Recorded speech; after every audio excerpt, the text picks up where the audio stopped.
Olá, meu nome é Tatiane Porto de Olino, mais conhecida como Tati de Olino. Sou da cidade do Rio de Janeiro e minha missão é colocar voz a algumas mensagens do blog Encorajamento, que desde 2006 vem encorajando vidas. Blog da querida Juliana Mir. O texto de hoje é Conselhos para Seminaristas Solteiros, parte 1. Olá, queridos, graça e paz.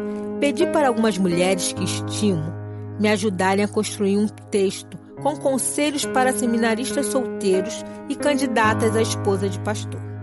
Então, vamos começar com uma pergunta para ajudar na reflexão. Será que um pastor consegue desenvolver seu ministério com a mesma qualidade, independente do perfil da esposa que ele tenha? Certamente não, pois uma mulher não preparada por Deus para essa missão não dará conta e poderá ser pedra de tropeço no andamento do ministério do seu esposo. Então, gostaria de compartilhar com vocês algumas opiniões dessas mulheres valorosas. O candidato a pastor tem que ter sensibilidade espiritual e maturidade na escolha. Senão, ele poderá se prejudicar e até futuramente abrir mão do ministério se a moça que ele escolher não for alguém que irá somar, remar junto. A namorada será uma futura esposa que deverá sonhar junto, planejar junto, ser sábia, altruísta, ser curada para estar apta a curar. Se o futuro pastor só se apaixonar e não perceber estas qualidades, ele poderá se sentir sozinho no ministério e acabar frustrado. Priscila Rebouças, filha do pastor Nivaldo Rebouças. Entendo que um homem que segue o caminho para se tornar um pastor passa a ser moldado por Deus durante a sua caminhada, a fim de não se tornar apenas um homem conhecedor da teologia, mas também um homem sensível ao Espírito Santo. Sendo assim, suas atitudes passam a ser diferentes, seus propósitos, seus desejos também. Logo, esse candidato deve procurar por uma moça que tenha as mesmas características e propósitos que ele. Entendo que a escolha para se casar vai muito mais além do que observar se o rapaz ou a moça fazem parte de uma igreja evangélica ou ocupação eclesiástica. Vou mais além. Afirmo que nem mesmo o grau de espiritualidade de uma pessoa define o que ela é ou não, uma parceira ideal para estar ao lado de um futuro pastor. A moça precisa ter muito amor pelo reino, por ganhar almas, precisa estar disposta a entender o ministério do marido. Não pode ser ciumenta, tendo em vista que o pastor é uma figura pública. Tem que estar sempre disposta a interceder pelo marido e desejar manter a comunhão com Deus acima de qualquer coisa.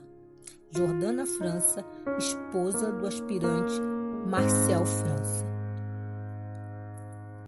Uma pessoa que busque sempre ter intimidade com as coisas do Senhor, que tenha compromisso, que saiba dividir, pois terá que dividir a atenção do seu esposo com outras pessoas. Que esteja disposta a aprender, saiba lidar com as críticas, tenha sempre um sorriso nos lábios, uma palavra mesmo nos dias tristes. Saiba ouvir as pessoas e sempre falar menos, principalmente sobre seus assuntos pessoais e da igreja. Que saiba se impor sem ser autoritária, além de se comportar e se vestir de forma moderada. Afinal de contas, todos da igreja vão querer ver nela uma reverência. E por último, que saiba pedir perdão. É importante frisar que uma esposa de pastor não se baseia apenas em qualidades já existentes, pois quem vai capacitar essa pessoa é Deus, assim como fez comigo, o mesmo, e mesmo depois de tantos anos, ainda sinto que preciso aprender muito. Tânia Rodrigues, esposa do pastor Jorge Luiz. Primeiramente, esta mulher precisa amar ao Senhor acima de todas as coisas. O seu amor e compromisso precisam ser do seu amado Jesus. Existem muitas coisas importantes, mas algumas fazem a diferença no relacionamento.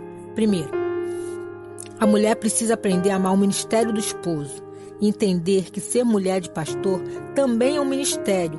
Eu, particularmente, encaro como sendo um presente dado por Deus. E que o meu papel é cuidar daquele que cuida da igreja. Vejo como ministério, pois não pode ser feito de qualquer maneira. Preciso ser guiada por Cristo para que seja ajudadora que o meu esposo precisa. Segundo, falar pouco ou falar menos e observar muito mais. Terceiro, ser discreta em toda a sua forma de ser. Quarto, não querer nunca competir com seu esposo.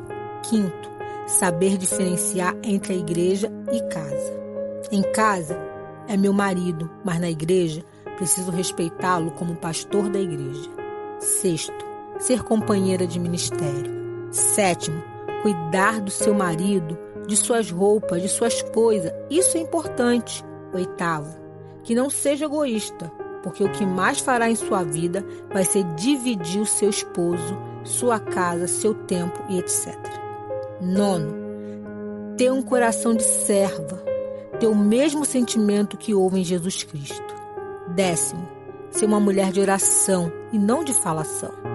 11º, ser confiável para a igreja e confidente para o seu esposo. 12º, ser amável, respeitadora, humilde e, como disse, que seja serva. Michele Cordeiro, esposa do pastor Alex Cordeiro. Que seja equilibrada, compassiva, tenha amor pelo próximo e não seja uma pessoa julgadora. No campo espiritual, tem que ser uma pessoa de oração, que estude a palavra de Deus e tenha discernimento, porque vai precisar muito ser obediente e fiel a Deus. Que seja companheira, saiba administrar bem as finanças de sua casa e as demais habilidades, cada uma tem as suas especiais. Disposição para servir o reino e ter consciência de que terá um ministério como ajudadora. Acho que o rapaz deve observar o comportamento e o trato da moça com os pais e outras pessoas. O modo de se vestir também é importante, pois temos visto muita vulgaridade no meio evangélico. Sônia Regina, esposa do pastor Joselito. Observar como ela se comporta quando não está em um grupo de pessoas evangélicas. Primeiro, ela precisa amar as pessoas de todos os tipos, raças, classe social e etc. Afinal, sua vida está totalmente envolvida por elas. Precisa ser carinhosa, pois o pastor, seu marido, vai precisar muito do carinho dela. E, acima de tudo, precisa ter fé em Deus. Em outras palavras, precisa ser crente mesmo. Caso contrário, não entenderá nunca o chamado, não só do pastor, mas de toda a família. Sandra, esposa do pastor Ricardo Ribeiro. Um pastor precisa negar a si mesmo e tomar a cruz da obediência diariamente. A sua esposa tem a responsabilidade de fazer o mesmo e ainda está pronta a sustentar e honrar alguém que, antes de ser seu esposo, é propriedade de Deus. O que cura, salva e liberta não é o vaso, nem seu tamanho, aparência ou rótulo, mas o conteúdo. Vasos lindos, com lindos rótulos, podem estar vazios ou cheios de venenos de mágoa, ou coisas piores. Deus conta com vasos limpos, sem rachadura, cheios sempre do óleo do Espírito Santo. Estes ou estas serão sempre bem-sucedidos em todas as outras coisas. E quando surgir dúvidas e tempestades, a casa estará sobre a rocha e será sustentada por aquele que nos chama e nos dá tudo o que precisamos, tanto para o corpo, alma e espírito. Jane Rebouça, esposa do pastor Nivaldo Rebouça. Espero que esses conselhos te incentivem e te ajude a escolher bem uma esposa que complete o seu ministério. Texto escrito por Juliana Mene em 22 de março de 2017 e atualizado em 8 de julho de 2020.